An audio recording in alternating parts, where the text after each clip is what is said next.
রাজ্যসভায় উপনির্বাচনের আগে তৃণমূলের প্রাক্তন ত্রয়ীর বিজেপিতে যোগদানের দিনেই নবান্নে মুখ্যমন্ত্রী শুভেন্দু অধিকারীর সঙ্গে দেখা করেছেন প্রসেনজিৎ চট্টোপাধ্যায়। সোমবার বিকেলে পদ্মশ্রী প্রসেনজিতের বাড়িতে গিয়েছিলেন কেন্দ্রীয় স্বরাষ্ট্রমন্ত্রী অমিত শাহ।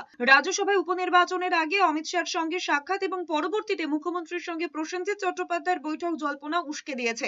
যদিও প্রসেনজিৎ চট্টোপাধ্যায় দাবি করেছেন ইন্ডাস্ট্রি উন্নতি নিয়ে মুখ্যমন্ত্রীর সঙ্গে কথা বলেছেন। পাশাপাশি মহানায়ক উত্তম কুমারের শতবর্ষ এমনভাবে উদযাপন করা হয় যাতে দেশের মানুষ মনে রাখেন সেই বিষয়ে মুখ্যমন্ত্রীর সঙ্গে কথা হয়েছে তার। প্রসেনজিৎ চট্টোপাধ্যায়ের দাবি, অমিত শাহ এবং মুখ্যমন্ত্রী কারোর সঙ্গে কোনো রাজনৈতিক আলোচনাই হয়নি।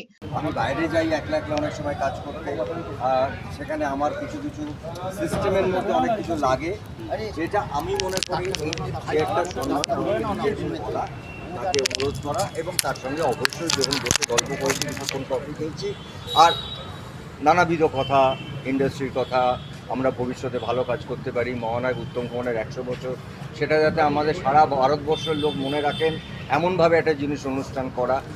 আমার এর বাইরে কোনো কথা হয়নি। আর এদিনেই নবান্নে গিয়েছেন তৃণমূলের বিদ্রোহী সাংসদ ইউসুফ পাঠান এবং শতাব্দী রায়।